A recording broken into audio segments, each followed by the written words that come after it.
மீண்டுமாக தேவனுடைய சமூகத்திலே தேவனை ஆராதிக்கவும் தேவனுடைய வார்த்தையை தியானிக்கவும் கற்றுத்தந்த இந்த நல்ல வேலைக்காக நான் தேவனுக்கு நன்றி சொல்லிக்கொண்டு மீண்டுமாக கர்த்தராகிய இயேசு கிறிஸ்துவின் நாமத்திலும் இங்கோவில் பெல்ஜியம் திருச்சபை சார்பிலும் வந்திருக்கிற உங்கள் யாவரையும் வாழ்த்தி வரவேற்கிறோம்.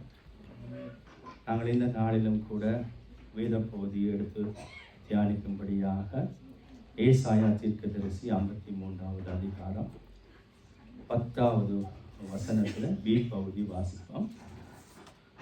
நீங்கள் முழுக்க வாய்ச்சாலும் பரவாயில்ல. கர்த்தரோ அவரை நொறுக்க சித்தமாகி அவரை பாடுகளுக்கு உட்படுத்தினார்.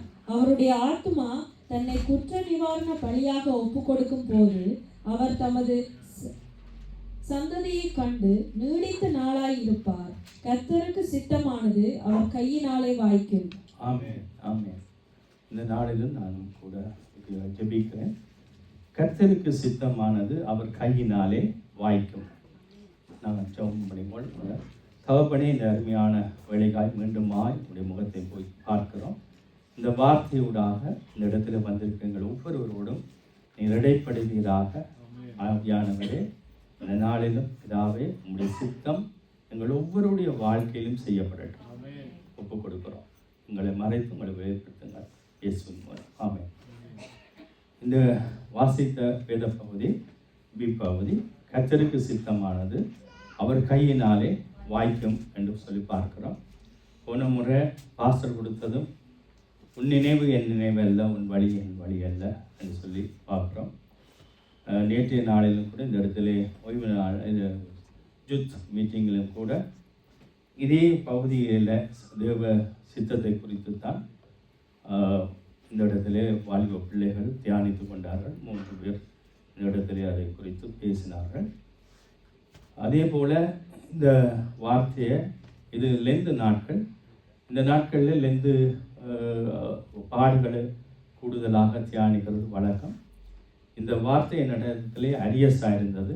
எப்படின்னு சொன்னால் 10வது மாதம் 25ஆம் தேதி இந்த இடத்துல இந்த வார்த்தை கொடுக்க வேண்டிய என்னுடைய வேலை நான் இதை வைத்திருந்தேன். நான் 23ஆம் தேதி ஆப்ரேஷன் செய்து அங்கே இருக்கும்போது நான் பார்த்திக்கு அடித்து சொன்னேன். பார்த்தி என்ன வார்த்தை ஒருத்தன் தெரியாது, நான் அடுத்தடுத்த கிழமை பார்த்துருக்கணும், ஆனால் எனக்கு தெரியலை. ஆனால் இந்த இடத்துல ஓகே கர்த்தர் அப்படியாக நடத்தினேன். திரும்பவுமாக இந்த வார்த்தை இன்றைக்கு வாலிபர் நாட்கள், வாலிபர்களுடைய காரியம் ஆனபடினால வாலிபர்களுக்கு இது மிகவும் பிரயோஜனமாக இருக்கும். ஏனென்றால் இந்த வார்த்தை நான் வாலிபனாக இருந்த போது, சுவிஸ் தேசத்தில் நான் வாலிபனாக இருந்தபோது, இப்போ கிளம்புனா பரவாயில்ல, ஆனால் வாலிபனாக இருந்தபோது எனக்கு இந்த வார்த்தை மிகவும் ஆசீர்வாதமாக இருந்தது. என்னுடைய வாழ்க்கையில் நான் இதை பல இடங்களில் கடைப்பிடித்து, இது கடைப்பிடிக்க வேண்டிய ஒன்று, கடைப்பிடித்து ஆண்டவர் இந்த அளவு என்னை வழிநடத்தினார். ஆகவே என்னுடைய சாட்சியோடு கூட இந்த வார்த்தையை நான் உங்களுக்கு முடிந்த அளவில் ஆவியானவர் உதவி செய்வார். இந்த இடத்துல நாங்கள் பார்க்குறோம், முதலாவது நாங்கள் பார்க்குறோம், நாம் எதற்காக அழைக்கப்பட்டோம் என்று நீங்கள் பார்த்தீங்கன்னு சொன்னால் பல காரியங்கள். முதலாவது, நாங்கள் பாவச்சேற்றில் இருந்து நாங்கள், இருளில் இருந்து நாங்கள், கடவுளை அறியாமல் இருந்த நாங்கள், ஏதோ ஒரு மதத்தில் இருந்தாங்க. பொதுவாக பார்த்தா மதத்தில் இருந்த ஒப்பிட்டு பார்த்தா மரத்தில் இருந்தாங்கன்னு சொல்லலாம் இல்லையோ? ஏன்னா ஒரு மனுஷன் என்று சொல்கிற அளவுக்கு கூட இல்லாத அளவுக்கு, ஏன்னா வேறு தெளிவாக எங்களை எப்படி சொல்லுது, துரோகிகளாக, அக்கிரமக்காரர்களாக, எதிரிகளாக, அப்படித்தான் வேதம் ஆண்டவர் சொல்கிறார். அப்படித்தான் நாங்கள் இருந்தோம். எங்கள் மேலே அன்பு வைத்து அப்படியாக விடுதலை காரியங்களை கொடுத்து எங்களை அப்படியாக தூக்கி எடுத்தார். அதே போல் தேவன் அழைத்ததனுடைய பல நோக்கங்கள் இருக்குது. இந்த பூமியில் நாங்கள் இருக்கிற காலத்தில் அங்கே நாங்கள் பரமண்டல ஜெபத்தில் கூட ஆண்டவர் சொன்னார், பரமண்டலத்தில் உங்களுடைய சித்தம் செய்யப்படுவது போல பூமியிலும் செய்யப்படுவதா, அப்படி வேண்டிக் கொள்ளுங்கள். ஆகவே அதனுடைய அர்த்தம் என்ன, உங்களுடைய என்னுடைய வாழ்க்கையில தேவ சித்தம் நிறைவேறவும், அதுதான் முக்கியம். அதுக்காகத்தான் நீங்கள் அழைக்கப்பட்டவர். இந்த இடத்துல நீங்கள் 60 பேர் இருந்தால் 60 பேரும் நான் உங்களுக்கு சொன்னது போல் அநேக காரியங்களை நீங்கள் சொல்லி பார்க்கலாம், அது உண்மைதான். ஏனென்றால் பாவச்சீட்டில் கட்டில் யார் என்னை விடுதலையாக்கக்கூடும்னு சொல்லி நாங்கள் இருந்த நாட்கள் உண்டு. அப்படி இருந்த போது தேவன் எங்களை தூக்கி எடுத்தார். அது மட்டுமில்லை, அவர் எடுத்து அவர் சொல்லுகிற காரியம், என்னுடைய சித்தத்தை உன்னுடைய வாழ்க்கையில நான் செய்ய விரும்புகிறேன். சித்தம் என்றால் இந்த புது பிள்ளைகளுக்கு, இங்கே பிறந்த பிள்ளைகளுக்கு நான் இந்த சரியான மொழிபெயர்ப்போ ஈக்குவலாக இருக்குமோ எனக்கு தெரியாது. ஆனால் பைபிளுக்கு வந்த பிறகுதான் நானும் சித்தம் என்று சொல்லி பார்க்குறேன். ஒரு விருப்பம், ஒரு தகப்பனுடைய விருப்பம் அல்லது தகப்பனுடைய ஆசை, தகப்பனுடைய எதிர்பார்ப்பு அப்படியெல்லாம் பார்க்கலாம். அது பொறுத்துதான். இது ஈக்குவலாக இருக்குமோ எனக்கு தெரியாது. ஏன்னா இந்த புது பிள்ளைகள், இங்கே பிறந்த பிள்ளைகளுக்காக நான் அதை சொல்லிக்கிறேன். ஏன்னா அதுலேயும் சித்தம் என்று போகுதுகள், சித்தம் என்று பாட்டு படிக்குதுகள். ஆனால் அதற்கு என்ன சித்தம் என்று தெரியாது. சித்தம்ன்றா என்னன்னு தெரியாது. உண்மையாக தான், யாரும் கோச்சு கொள்ளாதீங்க, உண்மையாக அதுதான். நம்முடைய ஆட்களுக்கும் நான் எல்லாம் இந்துவில் வந்தேன்னா சித்தம் என்று நாங்கள் முந்தி இருக்கும்போது பேசியது என்ன ஜாபப்புறம் ஜெபம் என்றே சொல்ல மாட்டோம், வேண்டுதல் என்று சொல்லுவோம். ஓகே, என்ன செபம் ஜெபம் என்றெல்லாம் இங்கே வந்த பிறகு தான். ஆகவே நாங்கள் பார்க்குறோம். ஆகவே நாங்கள் பார்ப்போம், சுருக்கமாக 40 நிமிஷத்தில் பார்ப்போம். அப்போ சிலர் 9, 5, 6 வாசிக்கிறோம்.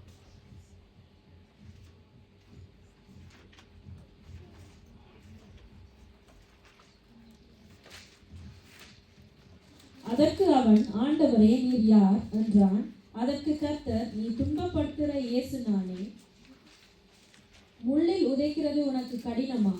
அவர் நடுங்கி திகைத்து, ஆண்டவரே நான் என்ன செய்ய சித்தமாயிருக்கிறீர் என்றான். அதற்கு கர்த்தர், நீ எழுந்து பட்டணத்துக்குள்ளே போ, நீ செய்ய வேண்டியது அங்கே உனக்கு சொல்லப்படும் என்றார். ஆமென். இப்போ உங்களுக்கு தெரியும், பவுலை குறித்து உங்களுக்கு எல்லாருக்கும் தெரியும். அவர் முந்தி சவுல் என்ற பெயரோடு இருந்தார். அவர் பக்தி வைராக்கியத்தின்படி கிறிஸ்தவர்களை துன்பப்படுத்தி கொண்டிருந்தார். அப்போ துன்பப்படுத்தும் போது இயேசு கிறிஸ்துவை தமசுக்கு போகிற வழியில் சந்திக்கும் போது ஒரு பெரிய பேரொளி வந்ததுனால, அவர் கண் தெரியாததுனால தடைக்கு விழுந்து அப்படியாக இருக்கிறார். அப்பொழுது அவர் கேட்ட கேள்விதான் இந்த 5வது. அதற்கு அவன், ஆண்டவரே நீர் யார் என்றான். அதற்கு கர்த்தர், நீ துன்பப்படுத்துகிற கிறிஸ்து நானே என்று சொல்கிறார். முதலாவது அந்த சவுல் பவுலாக மாறும்போது கடவுளை அறிந்து கொள்கிறார். இப்போ எங்களுக்கு கஷ்டம் இல்லை, இதில் இருக்கிறார்கள் எல்லாரும் ஆண்டவரை அறிந்தவர்கள், ஞானஸ்தானம் பெற்றவர்கள். ஆகவே கர்த்தர் யார் என்பதை நாங்கள் அறிந்திருக்கிறோம். எங்களுடைய வாழ்க்கையில் எங்களுக்கு சரியாக தெரியும். அடுத்தது நாங்கள் பார்த்தோம் என்று சொன்னால், அந்த பவுல் அல்லது சவுல் அவர் 2வது சொல்லுகிறார், அவன் நடுங்கி திகைத்து, ஆண்டவரே நான் என்ன செய்ய சித்தமாயிருக்கிறேன். அப்போ 2வது கேள்வி அவர் என்னென்றால், முதல் ஆண்டவரை அறிந்து கொள்ளுகிறார். அப்போ அவர் சொல்லுகிறார், நீ துன்பப்படுத்துகிற கிறிஸ்து நான் தான். நீ பக்தி வைராக்கியத்தில் கிறிஸ்தவர்களை துன்பப்படுத்தி கொண்டிருக்க, நான் தான் மெய்யான கடவுள் என்று சொல்லி அவர் தன்னை வெளிப்படுத்துகிறார். ஆகவே அவன் ஆண்டவரை அறிந்து கொள்கிறான். நாங்களும் அப்படித்தான். என்றால் உங்களுக்கு தெரியும், வேதமே சொல்லுது, நாம் அவரை தேடல, அவர் தேடி வந்து ரட்சித்தார் என்று சொல்லி பார்க்குறோம். அவர் தான் என்னுடைய வாழ்க்கையில் ஏதோ ஒரு விதத்தில் குறுக்கிட்டார், பல விதத்தில். அந்த முதல் நடக்கிற சௌரன் சொன்னது, நாங்கள் பல கோணத்தில் சந்திக்கப்பட்டோம், பல சந்தர்ப்பத்தில், பல காரியத்தில் நாங்கள் சந்திக்கப்பட்டோம்.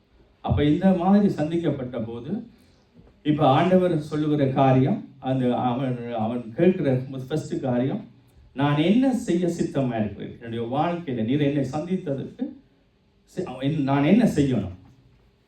அதுதான் பிரியமானவர்களே, நானும் நீங்களும் ஒவ்வொரு நாளும் கேட்க வேண்டிய கேள்வியாக இருக்கிறது. அந்த வாலிப பிள்ளைகள் முக்கியமாக. இப்போ அப்படின்னா பெரியாக்கள் உங்களுக்கு இல்லையென்று இல்லை, உங்களுக்கு கண்டிப்பாக ஒரு 25% இருக்கும்.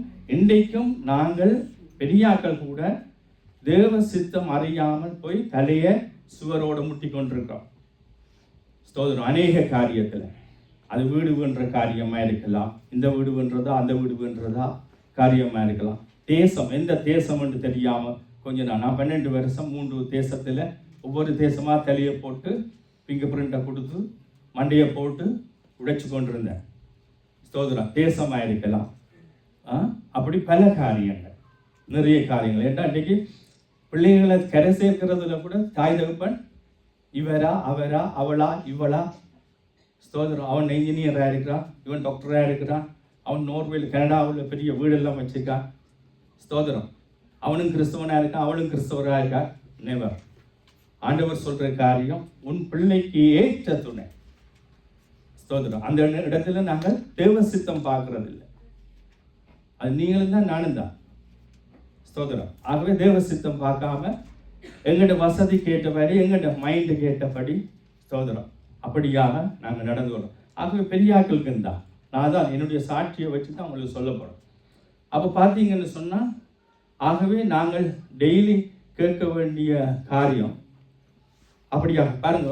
தேவன் தெரிந்து கொண்டதன் நோக்கம் அப்போஸ்தலர் 9:15-16 வாசிங்க.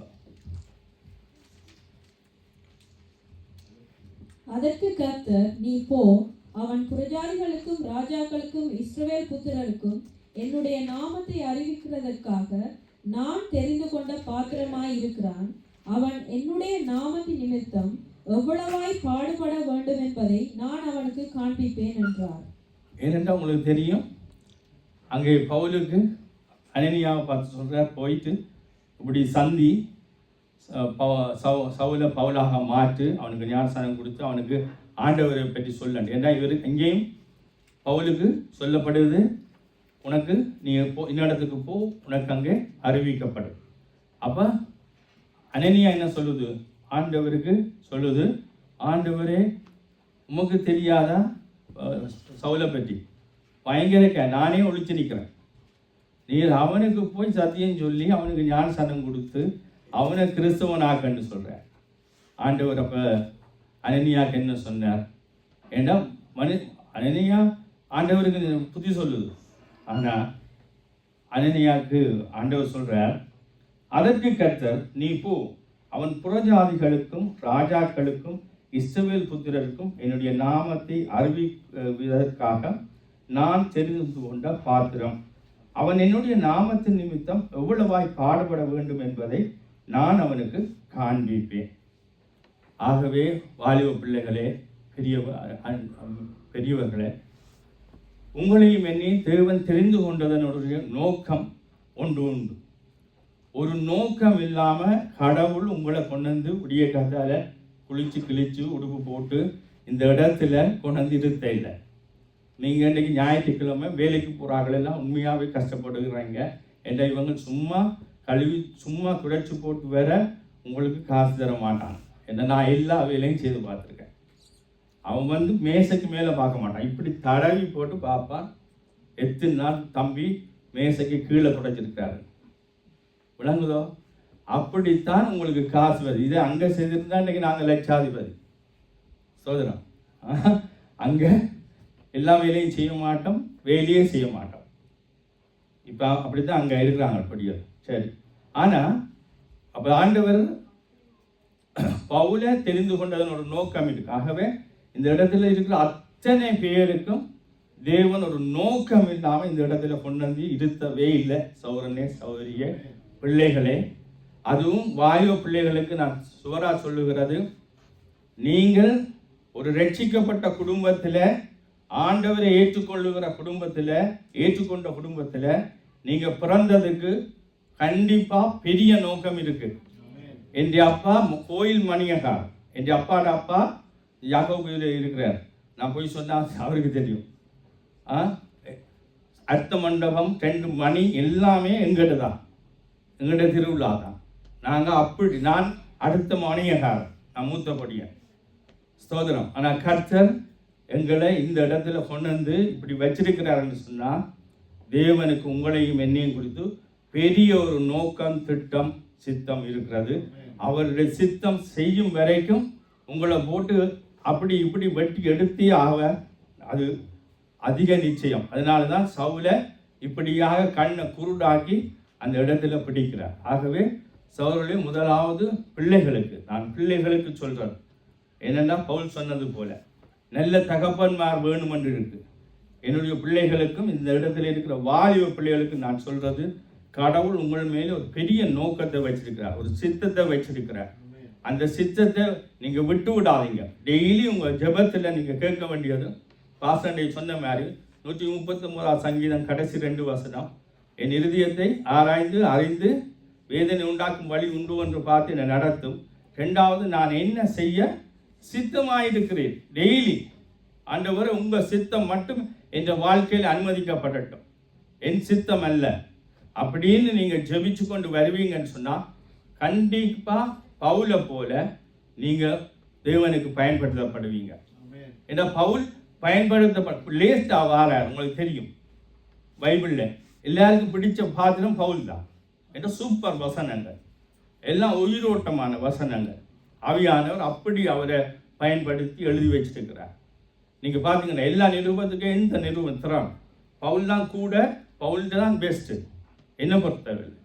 ஆகவே பாருங்க, அப்படி தேவன் அப்படி பயன்படுத்தினாக்கு பவுல் பயன்படுத்தப்பட்டதுக்கு என்ன பொறுத்தவரை நான் சொல்லுவேன், அவருடைய ஜெபம் இதுதான். நான் என்ன செய்யணும் நீங்க சொல்லுங்க, நான் செய்கிறேன். அப்படியாக நாங்கள் பார்க்குறோம். அடுத்தது இன்னும் 2 பேரை டக்குன்னு பார்ப்போம். டக்குன்னு வேலை நேரம் போகுது. பாருங்க, ஜோனா மீது உள்ள சித்தத்தை பாருங்க. ஜோனா 1 அதிகாரம் 1, 2, 3 வாசிங்க. 15 நிமிஷம் போயிட்டு. யோனா அமித்தாயின் குமாரனாகிய யோனாவுக்கு கர்த்தருடைய வார்த்தை உண்டாகி அவர், நீ எழுந்து மகா நகரமாகிய நினிவேவுக்கு போய் அதற்கு விரோதமாக பிரசங்கி, அவர்களுடைய அக்கிரமம் என் சமூகத்தில் வந்து எட்டினது என்றார். 1, 2, 3. அப்பொழுது யோனா கர்த்தருடைய சமூகத்தில் நின்று விலகி தர்ஷீஷுக்கு ஓடி போகும்படி எழுந்து யோப்பாவுக்கு போய் தர்ஷீஷுக்கு போகிற ஒரு கப்பலை கண்டு கூலி கொடுத்து தான் கர்த்தருடைய சமூகத்தினின்று விலகும்படி அவர்களோட தர்ஷீஷுக்கு போக கப்பல் ஏறினான். பாருங்க, பாத்தீங்களா? அப்ப யோனாவை ஏன் தெரிஞ்சு கொண்டாண்டா, நீ எழுந்து மகா நகரமாகிய நினிவேக்கு போய் அதற்கு விரோதமாக பிரசங்கி, அவர்களுடைய அக்கிரமம் என் சமூகத்தில் வந்து எட்டினது என்று பார்க்கிறோம். ஆகவே யோனாவை எதுக்காக தேவன் தெரிந்து கொண்டாருன்னு சொன்னால், நினிவேயினுடைய பாவம் அங்கே பெருகி இருந்ததுனால தேவன் ஒரு சான்ஸ் கொடுக்கிறார். நினிவே குறித்து அதை படிவா விளங்கப்படுத்த டைம் காணாது. உங்களுக்கு தெரியும், நினிவே ஒரு பொல்லாத நகரம், அதுவும் இஸ்ரவேலுக்கு விரோதமான நகரம். பாபிலோன் தேசத்திலே இருந்து நேபுகாத்நேச்சர் ஆக்கள் வந்து பிடிச்ச போது இவங்கள்லாம் உதவியா இருந்தவங்க. ஸ்தோத்திரம். அதனால யோனாவுக்கு போக விருப்பம் இல்லை. யோனா மாறி போகுது, ஆண்டவற்ற சத்தத்துக்கு செவி கொடுக்காமல் யோனா மாறி போகுது. ஆனால் யோனாவை தேவன் ஒரு நோக்கத்துக்காக, நினிவேயை ரட்சிக்கிறதுக்காக தெரிந்து கொண்டார். கடைசி நேரத்தில் அவங்க ரட்சிக்கப்பட்டாங்க, அவங்க மனம் திரும்பினாங்க. தேவன் அந்த மனஸ்தாபப்பட்டு அந்த தீங்கை செய்யாதிருந்தார்ன்னு சொல்லி நாங்கள் பார்க்குறோம். ஆகவே யோனாவே நீங்கள் பார்த்தீங்கன்னா அப்படியா. அடுத்தது இன்னும் ஒன்று நீங்கள் பார்த்தீங்கன்னா, சிம்சோனை குறித்து தேவ சித்தத்தை பாருங்க. நியாயாதிபதிகள் 13:5.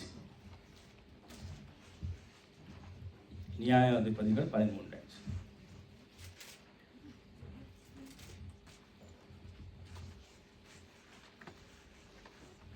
நீ கற்பம் தரித்து ஒரு குமாரனை பெறுவாய், அவன் தலையின் மேல் சவரகன் கத்தி படலாகாது. அந்த பிள்ளை பிறந்தது முதல் தேவனுக்கென்று நசரேயனாய் இருப்பான். அவன் இஸ்ரவேலை பெலிஸ்தரின் கைக்கு நீங்களாக்கி ரட்சிக்க தொடங்குவான் என்றார். ஆமென். பாருங்க, அங்க சொல்லப்படுகிறது, ஒரு குமாரன் பெறுவா, அவன் தலைமேல் சவரகன் கத்தி படலாகாது. அந்த பிள்ளை பிறந்தது முதல் தேவனுக்கென்று நசரேயனாய் இருப்பான். அவன் இஸ்ரவேலை பெலிஸ்தரின் கைக்கு நீங்களாக்கி ரட்சிக்க தொடங்குவான். ஆகவே சிம்சோன் மூலமாக இஸ்ரவேலுக்கு ரட்சிப்பை கொடுக்கிறதுக்காக சிம்சோன் தெரிவு செய்யப்பட்டான். நசரேயன் என்று சொல்லி தேவனுக்கென்று பிரித்தெடுக்கப்பட்ட ஒரு மகனாக இருந்தான். ஆகவே நீங்களும் அப்படித்தான். அதான் நான் உங்களுக்கு வாலிப பிள்ளைகளுக்கு அடிச்சு சொல்லுகிறது. ஸ்தோத்திரம். நாங்கள் இங்கே வரும்போதே, நான் வெளிநாட்டுக்கு வரும்போதே 20 வயசுக்கு பிறகுதான் வாரன். தேவன் எங்களையே ஒரு ஒரு ஆட்களாக தெரிந்து கொள்ளுவார் என்று சொன்னால், நான் உங்களுக்கு திரும்ப சொல்லுகிறது, நீங்கள் தாயின் கற்பத்தில் இருக்கும் போதே நாங்கள் சங்கீதங்கள் படித்து தலையை கொடுத்து, இந்த பாஸ்டர் தான் இந்த இடத்துல பிறந்த பிள்ளைகள் எல்லாத்திற்கும் இந்த நிஜன் பாஸ்டர் கூப்பிட்டு பெருவுக்கு பெறும்போது உங்களுக்கு பிரசவத்துக்கு எல்லாம் இந்த சபைகள் ஜெபிச்சது. உங்களை ஆசீர்வதிச்சு தான் நீங்கள் இந்த இடத்துல வந்திருக்கிறீங்க. அப்போ உங்களை குறித்து தேவனுக்கு ஒரு சித்தம் இருக்குமா, நோக்கம் இருக்குமா, திட்டம் இருக்குமா? அதை மறைந்து நீங்கள் எப்படி வாழ்ந்து கொண்டிருக்கிறீர்கள், எப்படி தேவனோடு இருக்கிறீர்கள், எப்படி சபையிலே இருக்கிறீர்கள், எப்படி வீட்டிலே இருக்கிறீங்க. மிக மிக அவதானம். உங்களுக்கு எச்சரிப்பாகவே தேவன் தெளிவாக எழுதி வச்சிருக்கிறார். தேவன் கொடுத்து அதான் பாஸ்டர் அழகாக, நான் பாஸ்டர்கிட்ட நிறைய, நீங்கள் எல்லாரும் தான் நிறைய சத்தியங்களை படிச்சிருக்கீங்க. அவர் எடுத்து கற்றிடத்தில் பெற்றுக்கொள்ளுகிறோம் பிள்ளைய கர்த்தருக்கென்று வளர்த்துடன்னு தான் கொடுக்குறேன். ஸ்தோத்திரம். உண்மையாக நான் எதுக்காக சொல்லலை, நான் வேறு இடத்துல இப்படி பார்க்கல, ஆனால் நான் யோசித்து பார்த்தேன். ஆனால் உண்மை அதுதான். அந்த பிள்ளைகள் எங்களுடைய பிள்ளைகள் இல்லை, எங்களிடத்திலே தேவனுக்கென்று வளர்க்கும்படியாக கொடுக்கப்பட்ட பிள்ளைகளாக இருக்கிறார்கள், பிரியமானவர்களே. ஆகவே உங்களை குறித்தும் என்னை குறித்தும், அதாவது குறிப்பாக இந்த வாலிப பிள்ளைகள், இந்த நாளனுடைய வாலிப பிள்ளைகளை குறித்து தேவனுடைய ஒரு சித்தம் இருக்கிறேன்னு சொல்லி. சரி, இப்போ அடுத்த 2வது பாப்போம். என்னுடைய சின்ன மகள் வந்து கேட்டால், அப்பா தேவ சித்தம், அதான் நான் சொன்னேன், தேவ சித்தம் தேவ சித்தம் தேவ சித்தம்னு சொல்கிறீங்க, எங்களுக்கு அது பாடமாக போச்சு. ஆனால் இந்த தேவ சித்தம்னா என்னன்னு தெரியா, இந்த தேவ சித்தத்தை எப்படி கண்டுபிடிக்கிறதப்பா? ஸ்தோத்திரம். ஆகவே இந்த பிள்ளைகளுக்கு எனக்கு தெரிஞ்ச, நான் கடைப்பிடிச்ச அல்ல என்னுடைய வாழ்க்கையில் நான் அபியாசப்படுத்தின ஒரு 5 காரியத்தை குறித்து உங்களுக்கு சொல்கிறேன். ஒன்று பார்த்தீங்கன்னு சொன்னால், தரிசனம் மூலமாக தேவ சித்தத்தை நீங்கள் அறிந்து கொள்ளலாம். ஒரு தரிசனம் மூலம் வாசித்து பார்ப்போம். அப்போஸ்தலர் 9:12.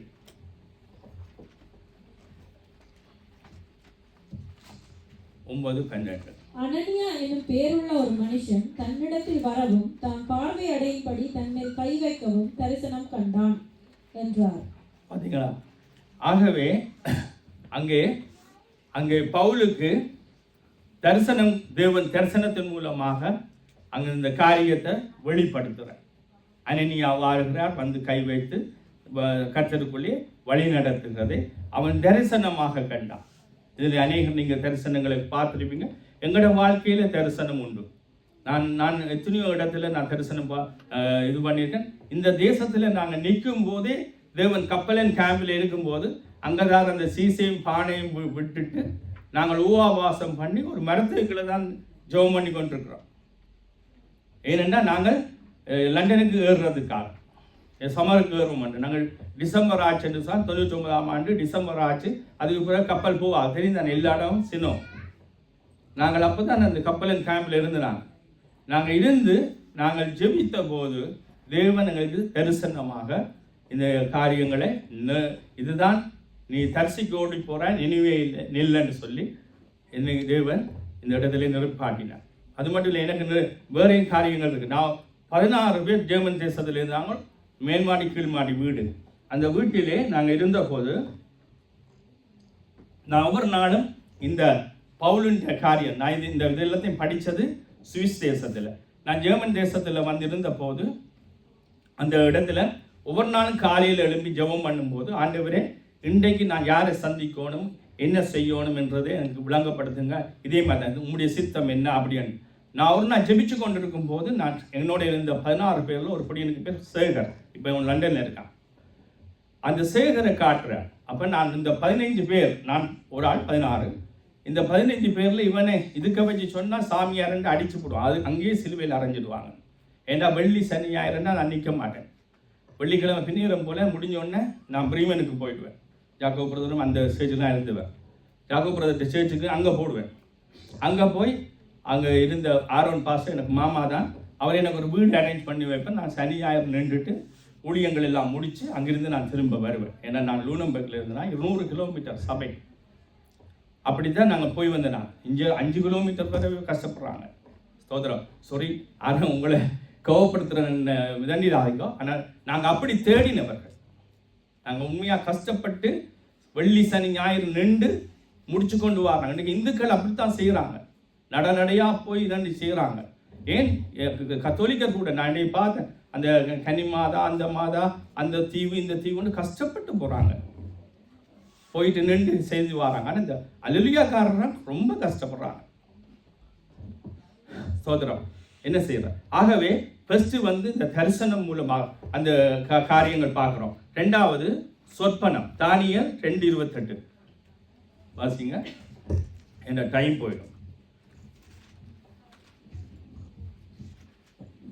சொற்பனம் மூலமாக. தானியேல் 2:28 வாசிங்க. மறைபொருள்களை வெளிப்படுத்துகிற பரலோகத்தில் இருக்கிற தேவன் கடைசி நாட்களில் சம்பவிப்பதை ராஜாவாகிய நேபுகாத்நேச்சருக்கு தெரிவித்திருக்கிறார். உம்முடைய சொப்பனமும் உம்முடைய படுக்கையின் மேல் உம்முடைய தலையில் உண்டான தரிசனங்களும் என்னவென்றால் காணும். பார்த்தீங்களா? அப்போ ஃபர்ஸ்ட் ரெண்டாவது தேவன் உங்களுக்கு சொற்பனங்கள் மூலமாய். ஆனால் அதில் கவனமாக இருக்கணும். எந்த இடத்துல இருந்து வருகிறதுன்னு சொல்லி நீங்கள் அவதானமாக பார்த்து கொள்ள வேணும். ஆனால் தேவன் சொற்பனத்தின் மூலமாக உங்களுக்கு அது கூட எனக்கு என்னுடைய வாழ்க்கையில நான் ஒரு நாள் இப்படித்தான் பால் யங்கிஸோட புத்தகத்தை எடுத்து வாசித்து போட்டு சுவிஸ் தேசத்தில் இருக்க முடியாது.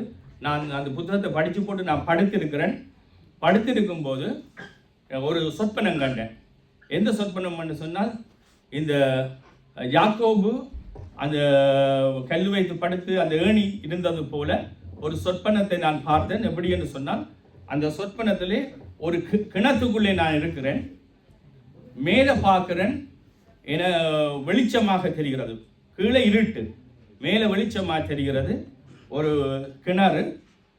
ஆனால் நான் மேலே வர்றதுக்கு ஒரு ஏணி வைக்கப்பட்டிருக்கு. ஏணி அப்படியே அழகான ஏணி வளைஞ்சு போகுது. ஏணி வைக்கப்பட்டிருக்கு.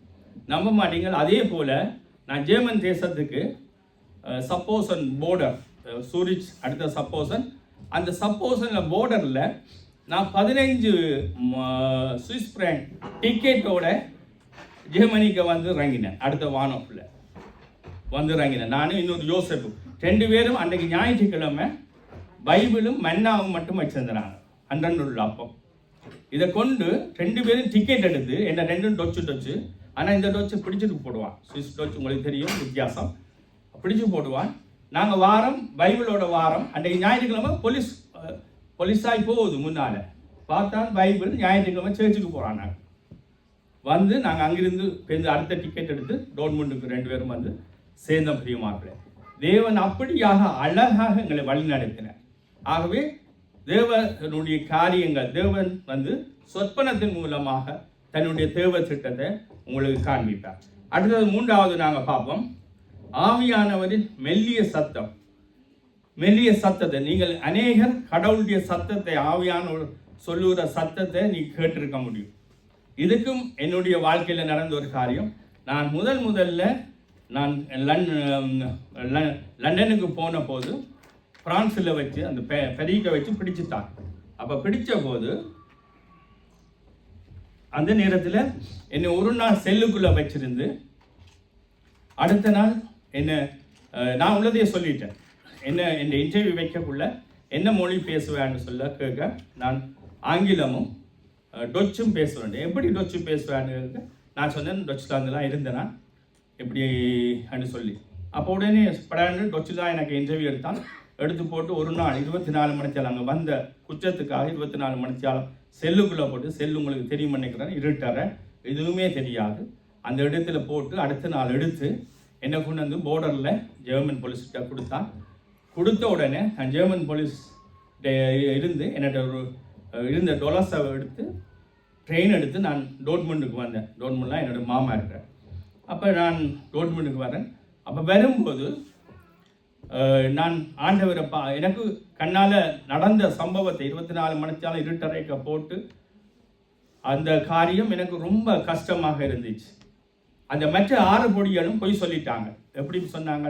அவங்க என்னோட 7 பேர் பிடிபட்டாங்க. அந்த 6 பேரும் சொன்னாங்க, நாங்கள் இப்போ தான் ஸ்ரீலங்காவிலேருந்து வந்தோம். அவனும் 10 நாள் விசா கொடுத்து எங்கேயாவது போய் சேரும் கூடாது, சீக்கிரமாக இந்த நாட்டில் விட்டு, நாட்டில் அசூல் அடிக்க இயலாது, ஆனால் நீங்கள் 10 நாளில் வெளியேறும். ஆனால் நான் உள்ளதை சொல்லி போட்டேன்.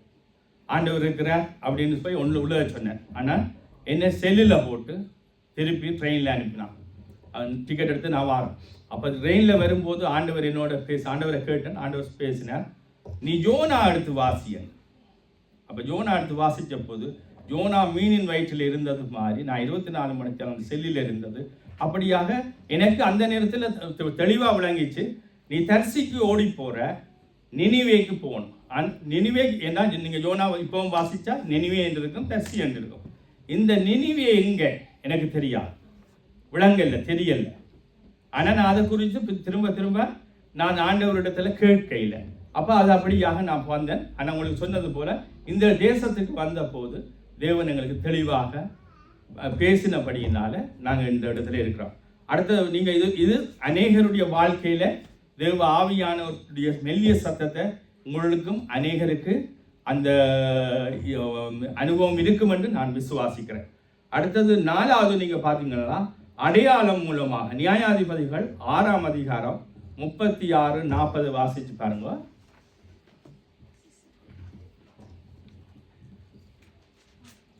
அப்பொழுது கிதியோன் தேவனை நோக்கி, தேவரீர் சொன்னபடி என் கையினாலே இஸ்ரவேலை ரட்சிக்க வேண்டுமானால் இதோ நான் மயிருள்ள ஒரு தோளை களத்திலே போடுகிறேன். பனி தோளின் மேல் மாத்திரம் பெய்து பூமியிலெல்லாம் காய்ந்திருந்தால் அப்பொழுது தேவரீர் சொன்னபடி இஸ்ரவேலை என் கையினால் ரட்சிப்பீர் என்று அதனாலே அறிவேன் என்றான். அப்படியே ஆயிற்று. அவன் மறுநாள் காலமே எழுந்திருந்து தோளை கசக்கி அதிலிருந்த பனிநீரை ஒரு கிண்ணம் நிறைய பிழிந்தான். அப்பொழுது கிதியோன் தேவரை நோக்கி, நான் இன்னும் ஒரு விசை மாத்திரம் பேசுகிறேன், உமது கோபம் என்மேல் மூளாதிருப்பதாக. தோளினாலே நான் இன்னும் ஒரே விசை சோதனை பண்ணட்டும். தோல் மாத்திரம் காய்ந்திருக்கவும் பூமி எங்கும் பனி பெய்திருக்கவும் கட்டளையிடும் என்றான். அப்படியே தேவன் அன்று ராத்திரி செய்தார். தோல் மாத்திரம் காய்ந்திருந்தது, பூமி எங்கும் பனி பெய்திருந்தது. ஆமென். இது பார்த்தீங்கன்னு சொன்னால் தேவன் அடையாளம் மூலமாக இதுதான் என்னுடைய திட்டம் தான், என்னுடைய சித்தம் தான் என்று சொல்லி சொல்லுகிற பார்க்க இசைக்கையில் நீங்கள் பார்க்கலாம்.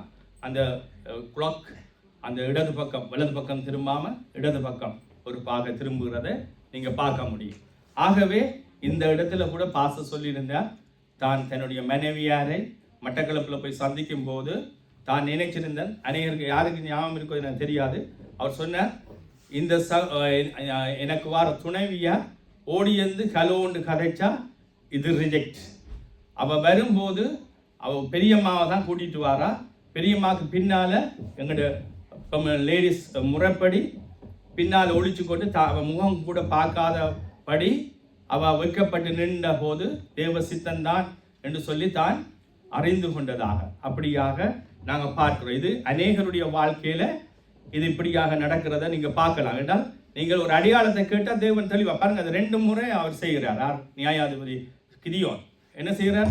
ஒருக்கா தோலை போடுறார், தோல் நினையக்கூடாது, மற்ற இடங்கள் நினையணும். இன்னொருக்கா திரும்ப சொல்கிறார், நான் திரும்ப தோலை போடுறேன், இப்போ தோல் நினையணும், மற்ற இடங்கள் காஞ்சிருக்கணும்.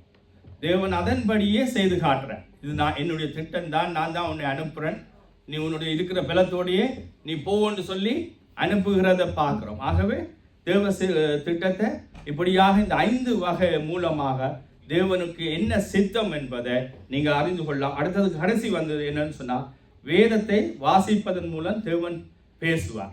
எல்லாவற்றிலும் பார்க்க தேவன் கொடுத்திருக்கிற மிகப்பெரிய சுலபமான காரியம் இந்த வேத வார்த்தை. இந்த வேத வார்த்தையை நீங்கள் வாசிக்கும் போது தேவன் உங்கள் மேலே வைத்திருக்கிற திட்டத்தை, சித்தத்தை, நோக்கத்தை அவர் இதில் வெளிப்படுத்துவார். தான் என்ன செய்கிறேன், என்ன செய்தேன், என்ன செய்ய போகிறேன். எங்கள்கிட்ட இந்த 3மே இருக்குது. இந்த ஈரான் தேசம் என்ன நடக்கும்னு சொல்லி கிறிஸ்தவர்களுக்கு தெரியுமா தெரியாதா? தெரியும் பிரியமானவர்களே. ஏன்னால் இஸ்ரவேல், அதாவது முதல் நாடு இஸ்ரவேல் என்று அறிவிக்கப்பட்ட போது ஏற்றுக்கொண்ட முதல் மிடில் ஈஸ்ட் நாடு ஈரான். கோரேஸ் மன்னன் அந்த எருசலேமை நெகேமியா கட்டும்போது உதவி செய்தது கோரேஸ் மன்னன். கோரேஸ் மன்னன் எங்கேத்தால் ஈரான்காரன். அடுத்த இன்னொரு மன்னன். அவங்க எல்லாம் இஸ்ரவேலை வளர்த்த ஆக்கள். இப்போ முகமது நபி இவங்கள் மூலமாகத்தான் அந்த தேசத்தை எதிர்த்து நிற்குது. உங்களுக்கு தெரியுமா? அதாவது இஸ்லாமிய நாட்டில் முதல் நாடாக நிற்கிறாங்க. அதனால தான் தேவன் இந்த யுத்தத்தை, அதுக்காக யுத்தம் நடக்கணும்னு நான் சொல்லலை, யுத்தம் கர்த்தருடையது. கர்த்தர் அதை மாற்ற வலிக்கிறார். அங்கே உள்ள கிறிஸ்தவர்களை அந்த தேசம் கிறிஸ்தவுக்கு சொந்தமாகணும். ஓகே, அதை நாங்கள் போகணும். ஆனபடினால இங்கே நாங்கள் பார்க்கிறோம். அடுத்தது நாங்கள் பார்க்குறோம். முதலாவது பார்த்தோம், தேவன் எங்கள் மேலே உங்கள் மேலே என்ன நாங்கள் அநேக பார்த்தோம். தேவன் எங்கள் மேலே உங்கள் மேலே ஒரு தேவ திட்டத்தை, சித்தத்தை வைத்திருக்கிறார். அதாவது 2வது தேவ சித்தத்தை நாங்கள் எப்படி எங்களோட வாழ்க்கையில் கண்டுபிடிப்பது. 3வது இந்த தேவ சித்தத்தை நாங்கள் செய்யாமல் போனால் என்ன நடக்கும்னு பார்ப்போம். யோனா 1:4 வாசிங்க. யோனா 1:4. கர்த்தர் சமுத்திரத்தின் மேல் பெருங்காற்றை வரவிட்டார், அதனால் கடலிலே கப்பல் உடையும் என்று நினைக்கத்தக்கதாக பெரிய கொந்தளிப்பு உண்டாயிற்று. ஆமென். இப்போ யோனான்ற பயணம் நீங்கள் பார்த்தீங்கன்னு சொன்னால் சுலபமாக அங்கே இல்லை. ஏன்? கர்த்தருக்கு அது சித்தம் இல்லை. ஏன்? யோனாவை எங்கே போக சொன்னார்? நினிவேக்கு போக சொன்னார். யோனா அதுக்கு எதிர்த்திசையா ஓடிக்கொண்டிருக்கிறார். எங்கே? தர்சிக்கு. நினிவே இங்கே இருக்கு, வடக்கு பக்கம் இருந்தால் தர்சி வந்து தெற்கு பக்கம் இருக்கு, அதுக்கு எதிராக இருக்கு. பார்த்தீங்களா? அப்போ அதிலே எப்படி போச்சுன்னு சொன்னால் அங்கே ஜோனாவால் அங்கே போன அந்த கப்பல் கொந்தளிச்சுது, அந்த கடல் கொந்தளிச்சு இந்த கப்பல் பயணமே அவங்களெல்லாம் சீட்டு போட்டு பார்த்து யோனாவை தூக்கி கடலில் போடுற நிலைக்கு அங்கே தள்ளப்பட்டுச்சு இந்த ஒரு மனுஷனால். ஏன்? தேவனுக்கு அது சித்தம் இல்லை, இந்த கப்பல் போகாது.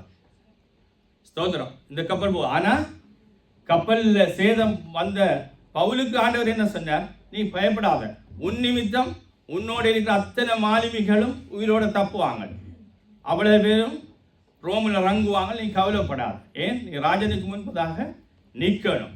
ஆகவே தேவ சித்தத்துக்கு போகிற ஆட்களுக்கும் தேவ சித்தம் இல்லாமல் போகிற ஆட்களுடைய வாழ்க்கையில் எப்பொழுதும் கொந்தளிப்பு இருக்கும். அதான் நான் உங்களுக்கு சொன்னேன், 12 வருஷம் 3 நாட்டிலையும் போய் மண்டையை போட்டு உடைச்சு இந்த கப்பலன் கேம்பில் அந்த சீசும் பானம் தான் தருவாங்க. யாகோபுரம் இருந்தவர் அவள் போய் இல்லை போல இருந்தவை இவையில் கேட்டு பார்த்தீங்கன்னா தெரியும், கப்பலில் இருந்த ஆக்களுக்கு தெரியும். ஸ்தோத்திரம். ஆகவே அங்கே நாங்கள் பார்க்குறோம். அது மட்டும் இல்லை, நீங்கள் யோனா 4:8 வாசிங்க. அப்பொழுது அவர்கள் அவனை நோக்கி, யார் நிமித்தம் இந்த ஆபத்து நமக்கு நேரிட்டதென்று நீ எங்களுக்கு சொல்ல வேண்டும். 4:8. சூரியன் உதித்த போது தேவன் உஷ்ணமான கீழ்காற்றை கட்டளையிட்டார். அப்பொழுது வெயில் யோனாவனுடைய தலையிலே படுகிறதினால் அவன் சோர்ந்து போய் தனக்குள்ளே சாவை விரும்பி, நான் உயிரோடு இருக்கிறதை பார்க்கிலும் சாகிறது நலமாயிருக்கும் என்றான். பார்த்தீங்களா? அங்கே யோனாவை தேவன் உங்களுக்கு நான் சொன்னது போல, அதான் நான் முதல்ல காட்டி கொடுத்தனான், தேவ சித்தத்தை செய்யும்படியாக, நினிவேயை ரட்சிக்கும்படியாக, தீர்க்க தரிசனம் உரைக்கும்படியாக யோனா தேவன் தெரிந்து கொண்டார். ஆனால் அந்த தேவ சித்தத்துக்கு விரோதமாக போனதால யோனா சொல்கிறான், நான் சாகணும், சாகிறது நிலமாயிருக்கும். அப்போ தேவ சித்தத்துக்கு விரோதமாக நாங்கள் போகும்போது கடைசியாக எங்களோட வாழ்க்கையை கசப்பாக்கி போடுவோம். பிரியமானவர்களே, இன்றைக்கு அநேகர் பின்மாற்றமாக போயிருக்கிறதுக்கு காரணமே இதுதான். நிறைய பேர் பின்மாற்றமாக, அவர்கள் இந்த முதலாவது அது பேசிக், நான் அடிக்கடி லெனின் பிரதருக்கு சொல்லுவேன், சரியான அஸ்திபாரம் இருக்குமென்னு சொன்னால் கட்டிடம் குலுங்காது. ஜப்பானில் வருதையா பூகம்பம், கொட்டுப்படுது இல்லை, அஸ்திபாரம். அவன் அதுக்கேற்ற அஸ்திபாரத்தை கண்டுபிடிச்சு போட்டு வச்சுக்கான். அது நிலநடுக்க நாடு தான். ஸ்தோத்திரம். ஆகவே நாங்கள் பார்க்குறோம். அடுத்தது நாங்கள் பார்த்தோம்னா நியாயாதிபதிகள் 16:21.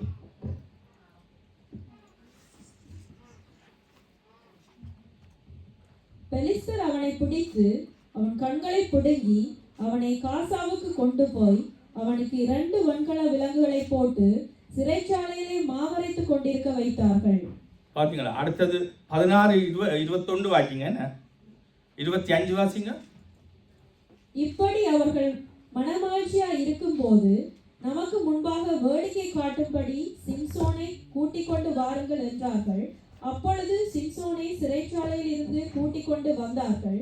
அவர்களுக்கு முன்பாக வேடிக்கை காட்டினான். அவனை தூண்களுக்கு நடுவே நிறுத்தினார்கள். ஆமென். முதலாவது நீங்க பாத்தீங்கன்னா அவன் கண் பிடுங்கப்பட்டு மாவரைக்கிற வேலை கொடுக்கப்பட்டுச்சு. ஏன் நீங்க பாத்தீங்கன்னு சொன்னா, இஸ்ரவேல் மக்களுக்கு இந்த மாவரைக்கிறது பெண்களுடைய வேலை. இலங்கையிலையும் அப்படித்தான். எப்பாவது நான் அரிசி இடிச்சிருக்கிறேன். எனக்கு 3 தங்கச்சி மாறிக்குன்னா அவை தான் மாறி மாறி இடிப்பினோம். அம்மா அரிப்பா, அம்மா இப்போ 4 பேர் சேர்ந்து மா இடிப்பினோம். அங்கேயாவது ஆம்பளையில் இடித்தது நான் பெருசாக பார்த்துல, ஆனால் நான் மா இடிச்சிருக்கேன். ஸ்தோத்திரம். ஆனால் இஸ்ரவேலில் இந்த உலக்க அது இப்ப எல்லாம் இல்லைன்னு நினைக்கிறேன். ஆனா இஷ்டவேலில இதெல்லாம் கேவலமான வேலை. ஆம்பளைகளாவே இருப்பாங்க, பொம்பளை வேலை செய்ய மாட்டாங்க. சோதரம். அப்ப சிம்சோன் எப்படிப்பட்டவன்? பலசாலி. உங்களுக்கு தெரியும், ஒரு தாடியை வச்சு 1000 பேரை கொண்டோம். பயங்கர கேக். சிம்சோன் சொன்னாலே பெலிஸ்தர் நடுங்குவாங்க. அந்த நிலையில் இருந்த ஒரு சிம்சோனுடைய வாழ்க்கை, சிம்சோனை தேவன் தெரிவு செய்தது பெலிஸ்தியரிடத்தில் இருந்து விடுவிக்க. இந்த பெலிஸ்தியருக்கு அவன் வேடிக்கை பொருளாக மாற்றப்பட்டான். கண் புடுங்கப்பட்டு மாவரிக்கிற லேடிஸ், அதாவது ஸ்டெவில்ல லேடிஸுக்கு கேவலமான தொழிலை இவனை இந்த பெரிய பலசாலியை கொண்டு செய்விக்கிறாங்க. அதுதான் நிலைமை. பிரியமான பிள்ளைகளே, தேவ சித்தத்துக்கு நாங்கள் விரோதமாக போவோம்னு சொன்னா, கடவுளுடைய சித்தத்தை நாங்கள் செய்யாம போவோம்னு சொன்னா, நம்முடைய வாழ்க்கையில நிறைய பிரச்சனைகளை நீங்களும் நானும் சந்திப்போம். அதுக்கு நாங்கள் விதிவிலக்கு கிடையாது. கடவுள் சரியா தான் உங்களை நடத்தி கொண்டு வாரார், எங்களை நடத்தி கொண்டு வாரார். அடுத்தது நீங்க பார்த்தீங்கன்னு சொன்னா, ஓகே டைம் முடியுது. அதன்படினால நான் என்ன சொல்ல கடைசியாக விரும்புகிறேன்னு சொன்னா, இந்த தேவ சித்தம் என்னுடைய வாழ்க்கையில நான் முக்கியமான காரியங்கள்ல என்னுடைய வாழ்க்கையில நான் இந்த தேவ சித்தத்தை அபியாசப்படுத்தேன். இந்த தேவ சித்தத்தை நான் கற்றுக்கொண்டது, எனக்கு சொல்லி தந்தது, நான் சுவிஸ் தேசத்தில் ஞானஸ்நானம் எடுத்த அந்த சர்ச்சு ஜெனி சிஸ்டர் தான். அவ தான் எங்களுக்கு என்ன எப்படி என்று சொன்னால், நாங்கள் ஒரு நாள் நாங்கள் வெள்ளிக்கிழமை அங்கேயும் தான், வெள்ளிக்கிழமை சனிக்கிழமை எங்களுக்கு பைபிள் ஸ்டடி, சனிக்கிழமை காலையில் வெள்ளன 7 மணிக்கு ப்ரே மீட்டிங், அதுக்கு பிறகு 4 மணிக்கு பைபிள் ஸ்டடி. அந்த ஒவ்வொரு சனியும் நாங்கள் சர்ச்சு க்ளீன் பண்ணணும். அப்போ இந்த வாலிப பிள்ளைகள் தான் நாங்கள் இது செய்யிருந்தாங்க. அப்போ வாலிப பிள்ளைகள் ஒரு வீட்டிலேயே வந்து நாங்கள் 10 பேர் 8 பேர் 7 பேர் எத்தனை இடம் இருக்கோ ஒவ்வொரு குரூப்பாக நின்றுருவோம். அப்படி நாங்கள் நிற்கும் போது ஒரு மகன், ஒரு ஃப்ரெண்ட்ஸுன்ற அவன் உதயன் பேர், இப்போ டெய்லி எனக்கு நான் என்ன சொல்லியிருக்கணும், எனக்கு ஒவ்வொரு நாளும் வாக் ஜீசஸ் போடுவான். அந்த அவன் என்ன, அவன் அண்ணாய்க்கு ஒரு திருமணம் பேசினது. அந்த திருமணம் பேசின போது அந்த திருமணத்தில் அந்த வட்டக்கட்சியாக அப்போ அந்த வீடியோ காப்பி, அப்போ அந்த வீடு மாறுறது அது இது எல்லாம் செஞ்சு எங்களுக்கு அனுப்பியிருந்தாங்க. அப்போ நாங்கள் சும்மா பெம்பலாக போயிட்டு அந்த இதெல்லாம் அவன் போட்டு காட்டினா நாங்கள் எல்லாம் போட்டு, அப்போ நாங்கள் வாலிப பிள்ளைகள், உங்களை போல வாலிப பிள்ளைகள், அப்போ நாங்கள் யாருக்கு எது வேணுமென்று எல்லாம் அந்த படங்களில் இருக்கிற இதுகளை அப்போ நான் காலையில் அடுத்த நாள் சனிக்கிழமை காலையில் 7 மணிக்கு ப்ரே மீட்டிங்கு போய் நிற்க, ப்ரே மீட்டிங்கில் அன்றைக்கு சிஸ்டர் வந்து நிற்கிறான். அவள் ஒரு நல்ல தீர்க்கதரிசி. அவள் எல்லாரும் ஜெபிக்க சொல்ல எங்களுடைய ஜெபங்கள் இல்லாமல் அப்படியும் இப்படியும் இரவு நித்திரம் முழிச்சு சரியான அப்படி இப்போ திரவழி சும்மா தேவையில்லாத கதையெல்லாம் கதைச்சு அப்படி. அப்போ உடனே சொன்னால், நீங்கள் எங்கிருந்து இந்த ஆவி வந்தோ தெரியா, எல்லாரும் முழங்கால் படியிருங்கோ, உங்களுக்காக எல்லாருக்காக ஜெபிக்கணும். ஆம்பளை பிள்ளைகள் அப்படியே ஃபுல்லாக நாங்கள் முழங்கால் படிக்கிட்டு நாங்கள் ஜெபித்தோம். அந்த நேரத்தில் அவள் சொன்ன காரியம்தான் உங்களுக்குரியது. உங்களுக்கண்டு ஒரு தேசத்தை, உங்களுக்கு ஒரு வாழ்க்கை துணையை, உங்களுக்கண்டு ஒரு ஊழியத்தை, உங்கள் மேலே தேவன் பெரிய ஒரு சித்தத்தை வச்சிருக்கிறான்னு சொல்லி அந்த நேரம் தான் எங்களுக்கு அது சொல்லப்பட்டது. அந்த நேரம் கொடுக்கப்பட்ட அந்த பிரசங்கம் தான் என்னுடைய வாழ்க்கையில் அன்றைக்கு பிறகு நான் பயத்தோட ஒவ்வொரு காரியத்திலும், அதாவது ஃபர்ஸ்ட்டு நான் உங்களுக்கு சொன்னதுபடி அந்த தரிசிக்கு ஓடி போகாமல் அந்த நினிவே பட்டணம், நானும் யோனாவை போல எனக்கு யோனா வாசிக்க சொல்லி இந்த நினிவே பட்டணத்தில் நான் வந்து நின்றேன். அது மட்டும் இல்லை, இந்த சபை பிரகடனப்படுத்தும் போது தேவன் எங்களுக்கு காண்பித்த தரிசனத்திலே கர்த்தர் ராஜரிகம் பண்ணுகிறார் என்று சொல்லி இருந்தது. அப்போ ரஞ்சித் பிரதரில் கொண்டு நோட்டீஸ் ஒட்டியிருந்தார். அந்த நோட்டீஸில் அந்த வசனம் இருக்க இல்லை. அப்போ நான் உடனே ஜெபம் பண்ணும்போது நான் ஜெபம் பண்ணுகிறேன், ஆண்டவரே நீர் காண்பித்த சபை இதுதானா அல்லது வேற சபையில் நான் போய் இருக்கணுமா, இது என்ன மாதிரி நீர் காண்பித்த சபையை, அந்த வசனத்தை நான் வந்து வசனங்களை தேடுறேன். எல்லா இடத்துலையும் வசனம் அடிச்சிருக்கு, வசனத்தை நான் தேடுறேன், காணல. ஆனால் தேவன் தீர்க்கதரிசி அன்றைக்கு ஒருவர் மூலமாக தீர்க்க தரிசனமாக சொல்லப்படுது, நான் கர்த்தர், நான் இந்த இடத்திலே ராஜரிகம் பண்ணுகிறேன் அப்படின்னு சொல்லி அந்த வசனத்தை சொல்லி தீர்க்க தரிசனமாக அந்த வசனம் என்னென்ன இடத்துல வந்து உடனே நான் திடுக்கிட்டு போனேன். எனக்கு அந்த குளிர்ந்த மாதிரி, எனக்கு அடித்த மாதிரி, ஏன்னா தேவன் இந்த அளவு தூரம் நான் நினைச்ச உடனே அந்த வார்த்தை அந்த இடத்துல இருந்து வந்துச்சு. பிரியமானவர்களே, அது மட்டும் இல்லை, என்னுடைய திருமண காரியத்தில், அது முக்கியமாக இந்த வாலிப பிள்ளைகளுக்கு சொல்லி முடிக்கிறேன். இந்த திருமண காரியத்தில் கூட எனக்கு என் மனைவியை பேசின போது நான் போட்டோவோ கதைக்கவோ எதுவுமே கிடையாது. இவங்களுடைய அஞ்சி மாமா நாங்கள் சொன்ன டோட்மெண்ட் அவைகள் தான் இவை பேசின, அவையோட அக்காட மகள் தான் பேசின போது நான் ஃபர்ஸ்ட் சொன்னது இவங்க கிறிஸ்தவர்களாக இல்லை, ஆனபடினால முதல் ஆண்டவரை ஏற்றுக்கொண்டால் அதற்கு பிறகு கல்யாணத்தை பற்றி பேசலாம்னு சொல்லி நான் சொன்னபோது, என்னுடைய ஸ்ரீலங்காவில் நான் ஆண்டவரை அறிந்து கொண்ட பாஸ்டர் பிரிட்டோ, அவர் இப்போ மறைச்சிருக்கார் கத்தருக்குள்ள, அவருடைய பேரையும் அட்ரஸையும் அவருடைய கொடுத்த வவுனியாவில் அவர் ஒரு சேர்ச் வச்சிருக்கார், எங்களுடைய இடத்துல வச்சிருக்கார். அப்போ நான் கொடுத்த போது அந்த சேர்ச்சுக்கு போய் முதலாவது ஏற்றுக்கொண்டால் இந்த காரியத்தை குறித்து தான். அப்பொழுது தேவன் எனக்கு இதற்காக நான் ஜெபித்து கொண்டே இருந்தேன். ஆண்டவரே, என்னுடைய காரியத்தில் ஏற்ற துணையை நீங்கள் என்ன காண்பிக்கணும். அந்தபடி தேவன் ஒரு சொற்பனத்தை காண்பித்தார். அந்த சொற்பனத்தின்படியும் இந்த காரியம் இவா போய் தேவனுக்குள்ள போகும்போது இவங்களோட அம்மா அவ தம்பியுடன் மரிச்சிருந்தது, சோமிலாம் இருந்தார். அந்த நேரத்தில் அவள் கடவுள் இல்லை என்ற ஒரு கொள்கை உள்ளார். கடவுள் இல்லை, ஏன் எனக்கு இந்த பிள்ளை இப்படி, நான் நீங்கள் பார்த்துருக்கீங்க சாமுவேலை விட டபுள் பிரச்சனை அந்த பிள்ளைக்கு. சாமுவேல் நல்ல மாதிரி இருக்கும், அந்த பிரச்சனை அது முழுக்க அவ தான் பார்க்கணும். அந்ததுனால 3 பொம்பளை பிள்ளை ஒரு ஆம்பளை பிள்ளை. அந்த பிள்ளைக்காக அவள் கடவுள் இல்லை. ஆனால் இவவை கூட்டிக் கொண்டு போனதில் தேவன் தொட்டு முதல் அந்நிய பாச பெற்று ஆவியானவர் நிரப்பப்பட்டு முதல் ஞானஸ்நானம் எடுத்தது இவருடைய அம்மா தான். அதன் பிறகு இவர்கள் எல்லாருமா சேர்த்து 6 ஆத்துமா, அந்த 6 ஆத்துமாவும் ரட்சிக்கப்பட்டுச்சு. இவர்கள் கிறிஸ்தவ ஆண்டவர் எனக்கு தெரிந்து கொண்டபடியினால அப்படியாக நாங்கள் இணைக்கப்பட்டோம். அதே மாதிரி இந்த சபையை குறித்து, இந்த தேசத்தை குறித்து, என்னுடைய திருமணத்தை குறித்து, அதாவது முக்கியமான காரியங்கள். நான் இப்போ இது ஏன் உங்களுக்கு சொல்றேன்னு சொன்னால், இன்றைக்கு வாலிப பிள்ளைகள் ஒரு ஆளை தெரிவு செய்த பிறகு கொண்டு வந்து இந்த தேவ சித்தமன் மாதிரி கொண்டு வருகிறார்கள். ஆனால் அன்றைக்கு நாங்கள் அவர்களுக்கு போய் ஞானஸ்நானம் கொடுத்து அவர்களுக்கு சத்தியம் சொல்லும் போது அவர்கள் எல்லாத்துக்கும் ஆமேன் ஆமேன் என்றுவார்கள். பிறகு 2 பேரையும் காண கிடைக்காது. நீங்கள் யாரும் கோவிக்கக்கூடாது. ஸ்தோத்திரம், 2 பேரும் இல்லை. ஸ்தோத்திரம்.